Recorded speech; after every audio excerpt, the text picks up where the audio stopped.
Magandang araw po mga friends tsaka subscriber kong mababait. Meron tayong gagawin sharp. Ito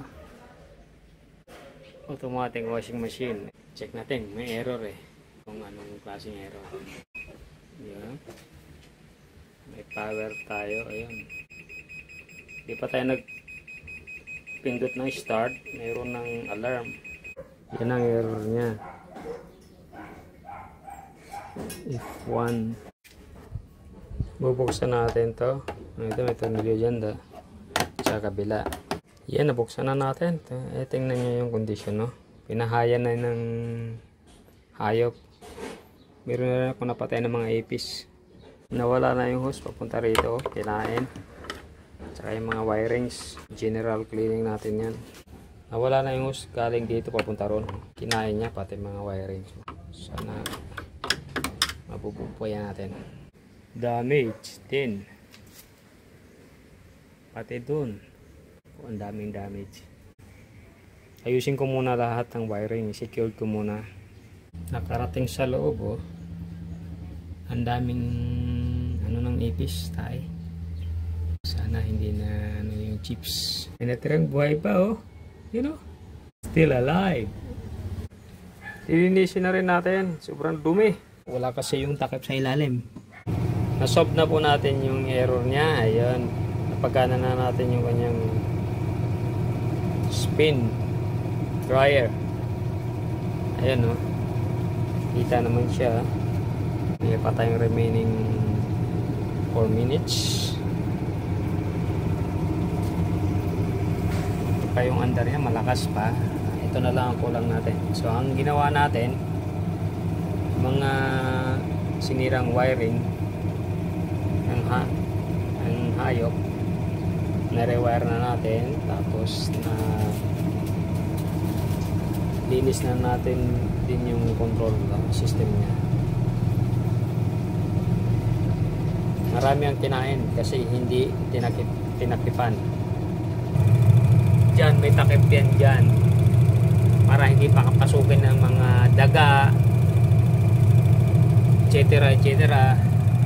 Dapat yan, hindi yan tinatanggal. Kung may mag-attempt man niyang gumawa niyan, pag hindi nangyayari, dapat sinasara yan lagi. Bukan na natin. Pili lang tayo dito sa kabila. Ayan. Nandito tayo sa wash. Tapos start natin. Ayun. Gumagana.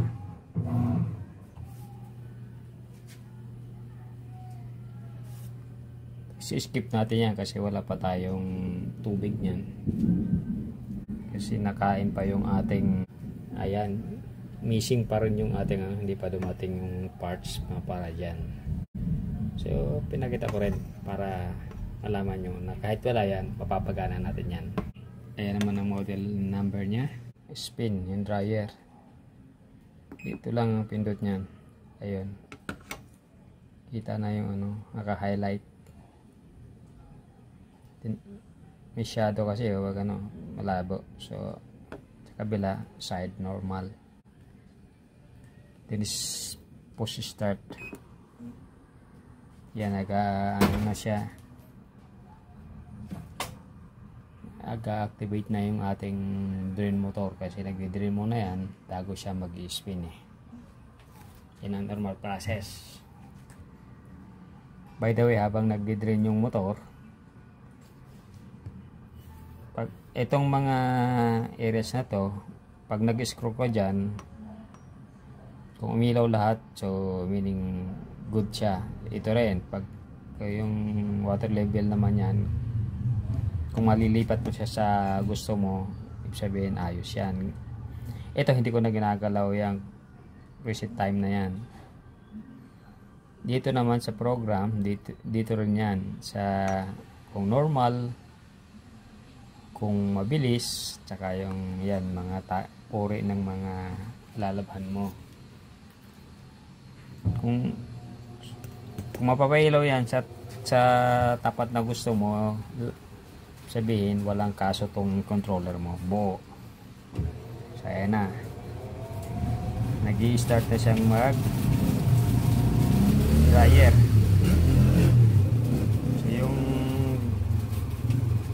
isang minuto niya, nililinis niya muna yung laman ng tap bago siya nag start ng dryer.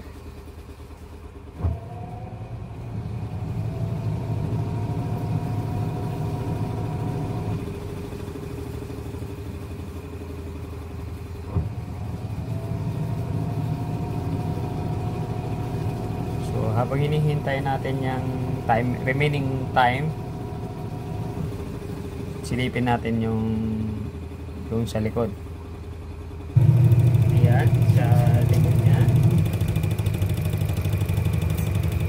Kailangan natin malinis din yan. Tsaka yung tape na ito, dapat hindi iwawala o hindi tanggalin. O ibalik kung tinanggal na naglinis, kasi yan nangyari dyan, hindi binalik, maraming hayop na nakapasok. Kaya ingat-ingat ang mga parts. Buti na lang yung mga major parts talaga, buhay pa siya.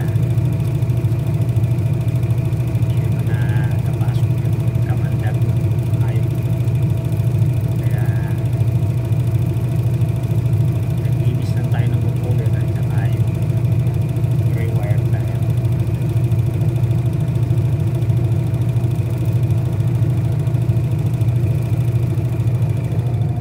So yan yung mga parts na ingat-ingat to. May hose yan galing dito papunta ron. Nawala, naubos.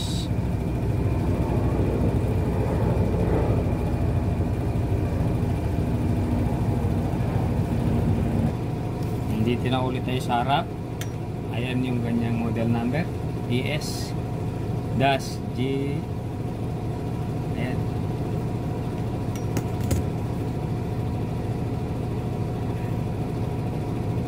Ayan, mas klaro.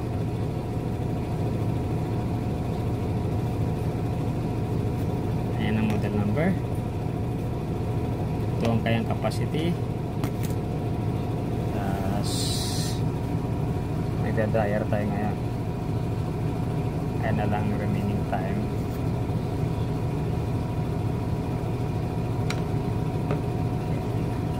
Ayan, spin ibig sabihin dryer. Hintayin lang natin matapos ang timer niyan.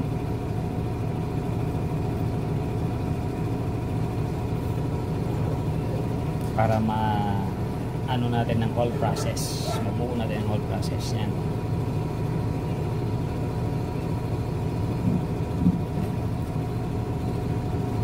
So isa na namang matagumpay na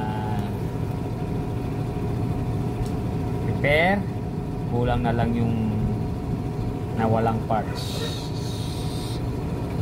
With regards sa mga nasira ng mga wirings, na rewired na natin. Nalilista rin natin ang controller nito.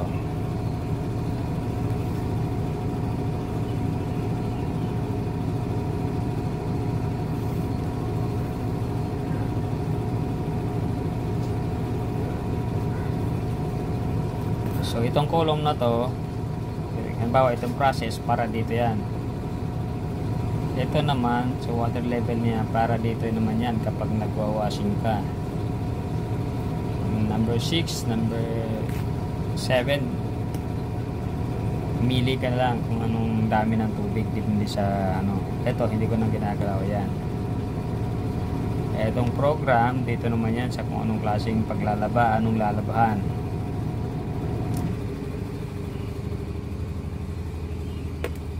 So ayan na, hihinto na yung kanyang pagka-drying.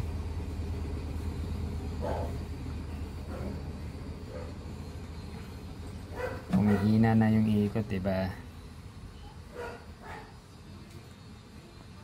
Tapos pagkatapos niyan, magdi-disengage yung ilalim.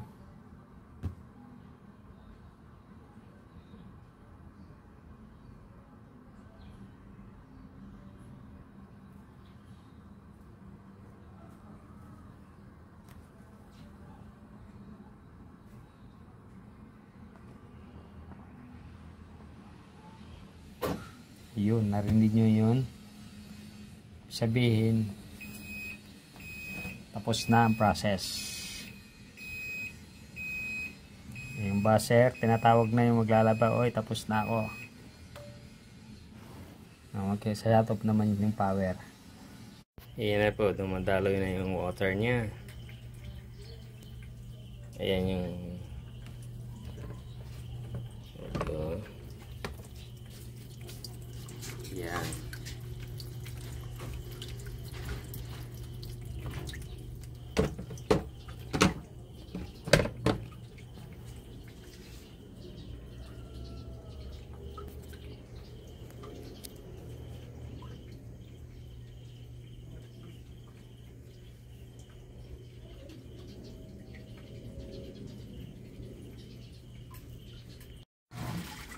Basta na-reach niya na yung water level niya, kung saan mo is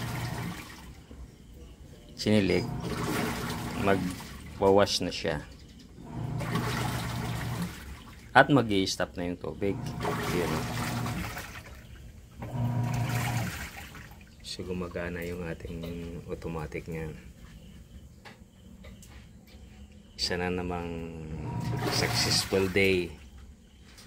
Salamat sa panonood. Hanggang sa muli, si Rapsam ito.